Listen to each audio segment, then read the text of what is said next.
Hi, Mystery Recapped here. Today, I am going to explain an American science fiction comedy film called What Planet Are You From? Spoilers ahead, watch out, and take care.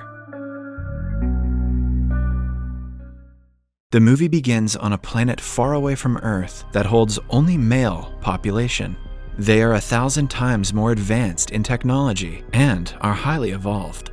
The people of the planet reproduce by cloning. Because of this, their reproductive organs have shrunk and disappeared. No wonder they're so productive. The lack of females has caused men to evolve into emotionless creatures. With each succeeding generation, the inhabitants of the planet are growing more ambitious to rule the entire universe. Currently, they are planning to take over the Earth. The ruler of the planet, Graydon, plans to breed a human-alien hybrid to use them for his own good. For this, they train their finest men to go to the Earth, woo a lady, and impregnate her. In the training, they are taught how to flirt and have sexual intercourse.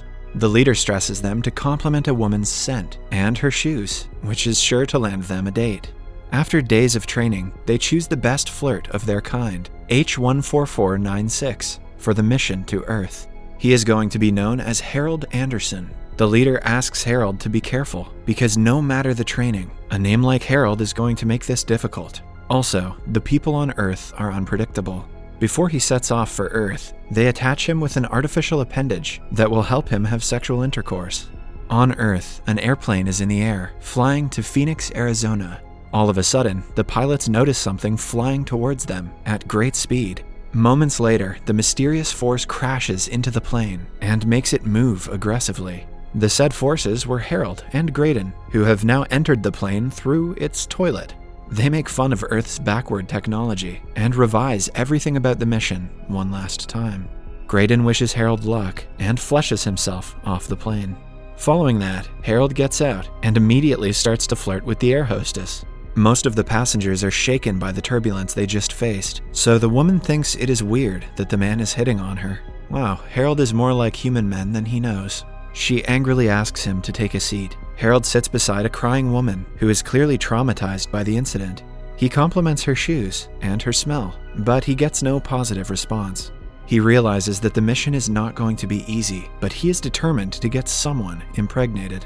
After the plane has landed, an employee of the FAA, Roland Jones, is called to inspect the cause of the heavy turbulence. He has been working in the FAA for years and believes that all undefined activities that happen on the plane are either caused by a flock of birds or by a drunk crew. He is then handed a video that a passenger took when they hit turbulence. Somewhere else, Harold gets off the plane and starts to hit on every woman he sees. When a woman bends over, his crotch starts to make a whirring noise.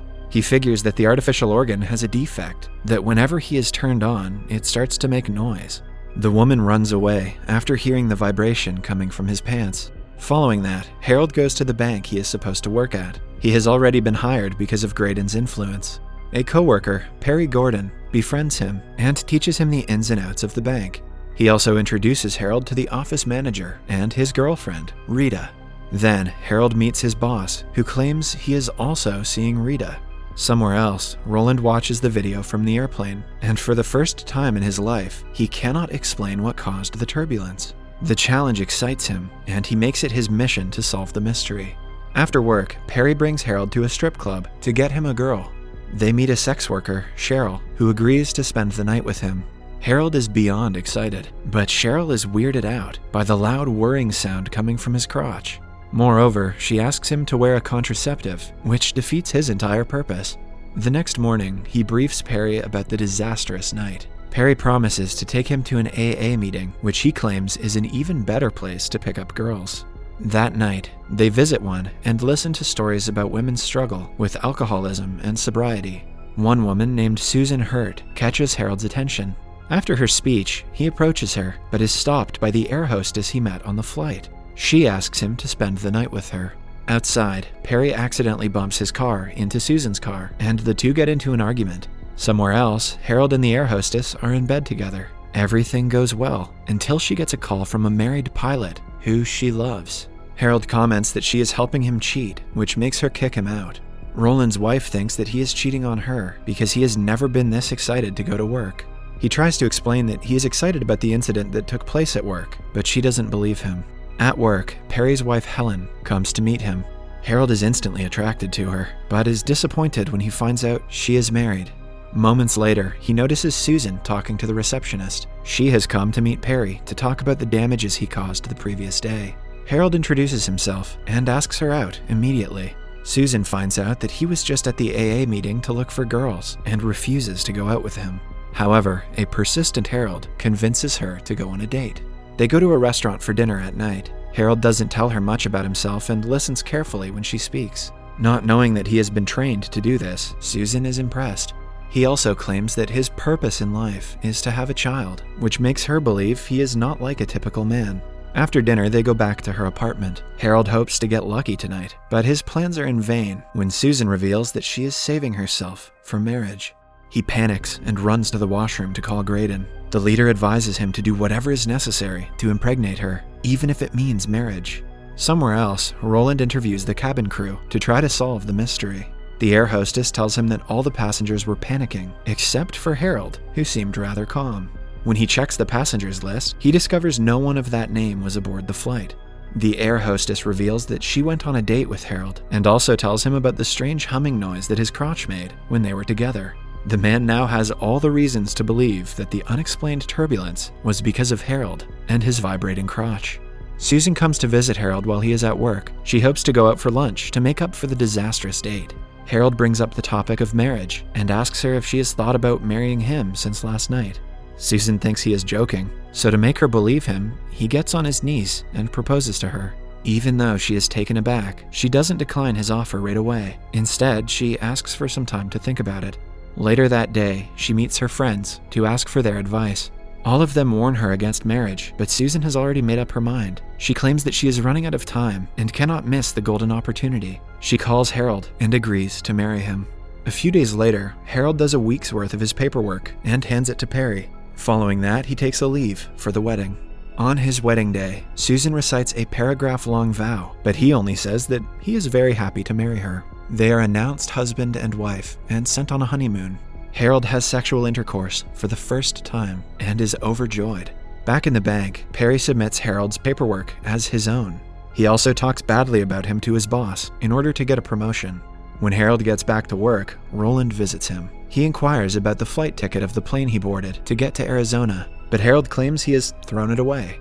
To find out if the air hostess was telling the truth, Roland deliberately drops a Playboy magazine on the desk. Harold's crotch makes a humming noise, but he manages to hide it with a pencil sharpener. When he returns home that day, he hardly acknowledges his wife and her friends in the living room and walks to the bedroom. Susan is upset about his rude behavior, but is sympathetic when he says he had a bad day at work. He is also worried because Susan hasn't gotten pregnant yet. She assumes that because of her history of alcoholism, she cannot have a child. It doesn't mean much to her because she can still adopt a kid, but Harold hopes that that is not true.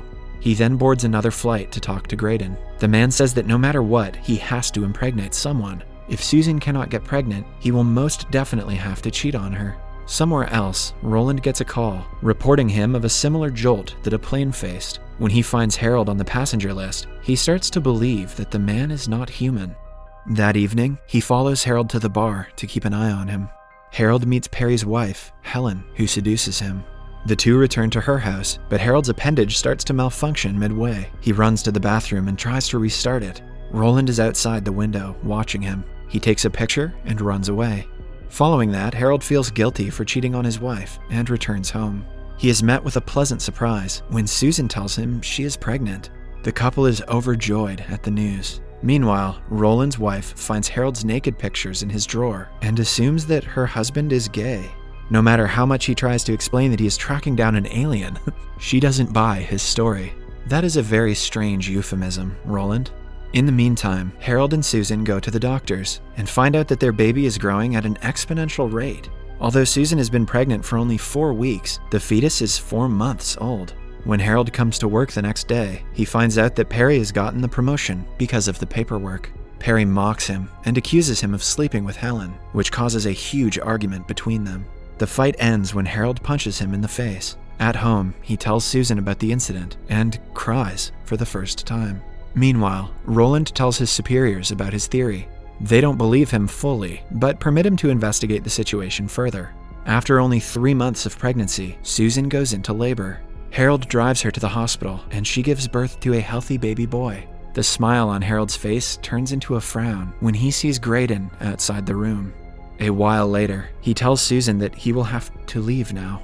Susan doesn't ask him a lot of questions out of surprise. She blames herself for believing him and cries as he leaves. He boards another flight to return to his planet. Roland also follows him to see what he exactly does to make the entire airplane move. Harold walks into the washroom, but before Roland can get to him, the plane experiences turbulence. To Roland's surprise, Harold disappears from the airplane. He reports the incident to his superiors, who don't believe him and fire him from his job. Back on Harold's planet, he tells his fellows that they should aim for universal peace instead of universal domination. Because of this, he is arrested. He also finds out that his baby has been kidnapped and brought to the planet. An agitated Harold takes his baby and runs away to Earth. He appears before Susan, who quickly grabs the infant. She is furious at him for everything he has done. Harold proves to her that he is an alien by flashing a bright light out of his nose. He says that he was forced to leave her, but she doesn't forgive him. When he goes outside, Roland catches him. However, the man has already been fired, so he doesn't care about Harold's secret. As they talk, Graydon appears and points a gun at them, but Roland shoots him dead. Moments later, Susan runs outside and says that she loves him. The two reconcile and share a passionate kiss. In the following scene, the couple is renewing their vows in a tower. After the ceremony, Harold tells her that he has been selected as the new leader of their planet. He plans to commute to stay closer to his family. Subscribe for more videos like this, turn on notifications, and leave a like to help the channel out. Thank you for watching.